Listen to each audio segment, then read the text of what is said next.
Hello guys, welcome to Pakistani brother reaction. उम्मीद है आप फिट होंगे, मजे में होंगे, एंजॉय कर रहे होंगे। मेरा नाम है समय। सो गाइस, मैं एक वीडियो बहुत ज़्यादा कमाल की लगी है। सो गाइस, लेकर आ गए हैं टाटा वर्सेस महिंद्रा का कंपैरिजन। सो गाइस, दोनों ही देखा जाए तो दोनों ही बहुत बेस्ट हैं, एक से बढ़कर एक है, टाटा भी और महिंद्रा भी। लेकिन यार इनको आपस में कंपेयर करेंगे और अब जानेंगे कि यार मतलब कौन सी ज़्यादा बेस्ट है। सो गाइस, वीडियो बहुत ज़्यादा कमाल की लगी, वीडियो को लास्ट तक देखिएगा और इतने वीडियो लिंक आपको मिल जाएगा नीचे डिस्क्रिप्शन में। सो गाइस, देखते हैं बिना किसी देरी के, काउंट करते हैं 3 2 1 एंड स्टार्ट। टाटा और महिंद्रा। देश में जब कोई मध्यम वर्गीय इंसान किसी दूसरे को अमीर बनने के लिए या मेहनत करने के लिए या कहें कि अपना लेवल बताने के लिए अक्सर जिन दो नामों का जिक्र करता है वो यही टाटा और महिंद्रा होते हैं। देश की दो सबसे प्रतिष्ठित कंपनी जिसे आजादी से कुछ साल पहले ही शुरू किया गया था, वो आजादी के बाद भी आज हमारा साथ दे रही हैं। या कहें कि देश की रीढ़ बनी हुई है। चाहे वो टाटा के ट्रक हो या महिंद्रा की एसयूवी, दोनों समय समय पर एक से एक जरूरी प्रोडक्ट्स को भारत के बाजारों के हिसाब से निकालते रहे हैं। लेकिन इन दोनों कंपनियों को देखकर ये सवाल मन में जरूर आता है कि आखिर कौन सी कंपनी इस समय इस रेस में आगे है। आज के वीडियो में हम आपको इन्हीं दो कंपनीज को कंपेयर करके आपके सामने रखने वाले हैं, तो बने रहिए हमारे साथ इस वीडियो के अंत तक। सफलता वो नहीं जो आपको तोहफे में मिल जाए, बल्कि सफलता वो है जिसके लिए दिन रात मेहनत करनी पड़े। विश्व भर में सफलता के कई ऐसे उदाहरण आपको मिल जाएंगे जो भीषण तूफानों जैसी मुसीबतों का सामना कर इंसानों ने हैरान कर देने वाले कारनामे करके दिखाए। इनमें कई बड़ी व्यावसायिक कंपनियां भी शामिल हैं। इसी क्रम में हम पहले आपको बताते हैं महिंद्रा एंड महिंद्रा कंपनी के बारे में। लेकिन आपको जानकर हैरानी होगी, ये कंपनी कभी महिंद्रा एंड मोहम्मद के नाम से भी जानी जाती थी। जी हाँ, और ऐसा क्यों था आइए जानते हैं। जगदीश चंद्र महिंद्रा का जन्म 1892 को हुआ था और इसके 2 साल बाद उनके भाई कैलाश चंद्र महिंद्रा का जन्म हुआ था, जिन्हें जेसी और केसी कहा जाता था। जेसी और केसी 9 भाई बहन थे। बहुत कम उम्र में ही उनके सिर से पिता का साया उठ गया। जगदीश चंद्र महिंद्रा को पूरे परिवार की जिम्मेदारी उठानी पड़ी। जेसी महिंद्रा कम उम्र में ही समझ गए थे कि अगर ऊपर उठना है तो बुलंद हौसलों के साथ शिक्षा भी जरूरी है। इसलिए उन्होंने अपने भाई बहनों को उच्च शिक्षा दी और भाई केसी को पढ़ने के लिए कैम्ब्रिज भेज दिया। बड़ी लगन से अमेरिका में पढ़ाई करने के बाद केसी महिंद्रा कुछ समय के लिए अमेरिका में ही नौकरी भी करने लगे। उसके बाद वो साल 1945 में भारत लौट आए क्योंकि उनका वहाँ मन नहीं लगा। 1945 में केसी जब भारत लौटे तो उन्हें कई सरकारी पदों के साथ साथ कई प्राइवेट संस्थाओं से बड़ा पद ऑफर हुआ। लेकिन उन्होंने अपने बड़े भाई जेसी महिंद्रा और अपने एक दोस्त मलिक गुलाम मोहम्मद के साथ मिलकर अपना नया बिजनेस शुरू करने का मन बना लिया था। इसी मन के साथ ये तीनों एक साथ मिलकर एक कंपनी की शुरुआत करते हैं जिसका नाम था M&M, यानी महिंद्रा एंड मोहम्मद। जी हाँ, शुरुआत में कंपनी को इसी नाम से जाना जाता था। इसके बाद ही देश आजाद हुआ और पार्टीशन में मोहम्मद साहब पाकिस्तान चले गए, जिस कारण कंपनी का नाम तो M&M ही रहा, लेकिन अब वो महिंद्रा एंड महिंद्रा हो गई थी। इसके बाद उन्होंने विदेश में चलने वाली एक जीप को देखा जो उन्हें बहुत पसंद आई, इसलिए वो भारत में भी उसी तरह की जीप बनाने में लग गए। इसके बाद तो महिंद्रा ने पीछे मुड़कर नहीं देखा।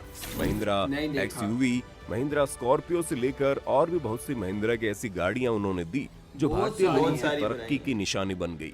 आज महिंद्रा की बागडोर जेसी महिंद्रा के पोते आनंद जी महिंद्रा के हाथों में है। आज सिर्फ महिंद्रा ऑटोमोबाइल ही नहीं बनाती, बल्कि spacecraft, insurance, after market, defence, energy, farm equipment, finance और बहुत सी इंडस्ट्रीज में लगातार काम कर रहा है।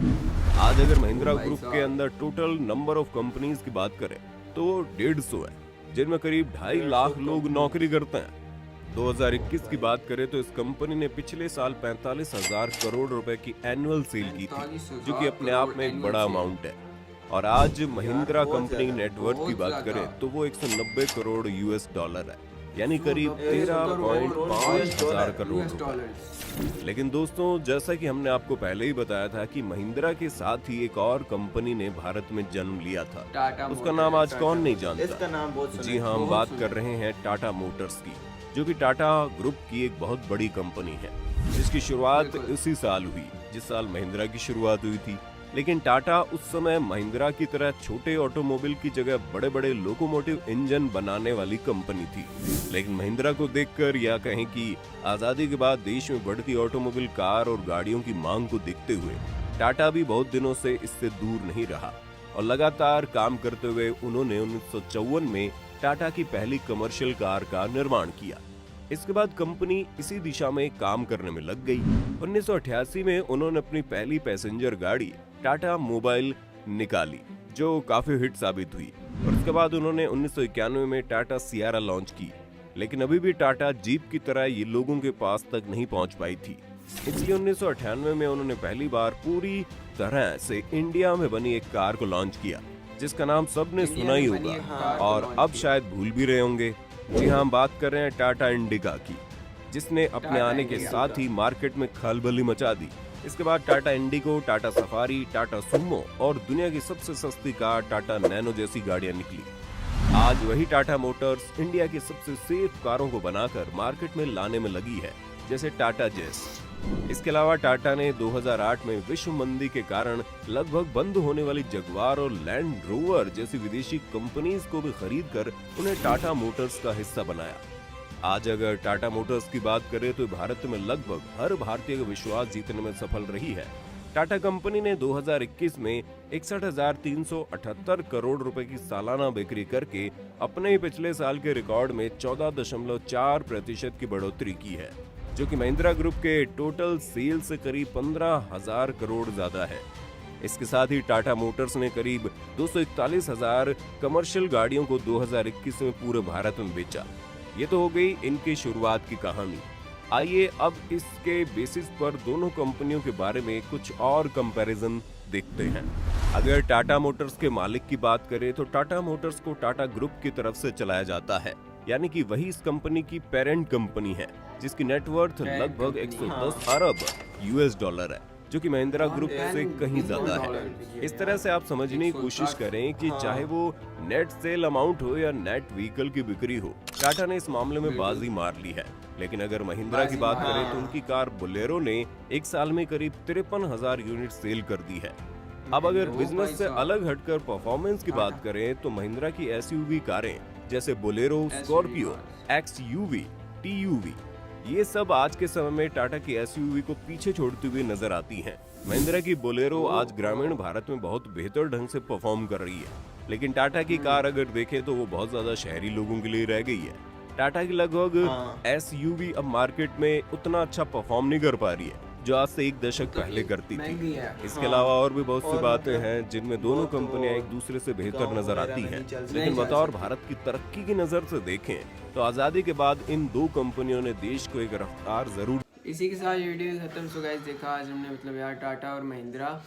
सो गाइस यार हमें तो यार दोनों ही बहुत बेस्ट लगती हैं, लेकिन मुझे बहुत ज्यादा महिंद्रा भाई महिंद्रा का लेवल है। क्यों भाई, मतलब यार उसका टाटा का भी नाम है पूरी वर्ल्ड में, टाटा का भी पूरे वर्ल्ड में नाम है, लेकिन महिंद्रा का भी वर्ल्ड रिकॉर्ड है। सही बात है, सीरियसली यार। मतलब देख, मुझे तो दोनों सही लगी हैं, लेकिन दोनों सही लगी महिंद्रा का ज्यादा, महिंद्रा कुछ ज्यादा यार। मतलब वो मतलब कच्चे पक्के रास्तों पे ऐसी जाती है, कूल हो गई, सही फिट चलती है।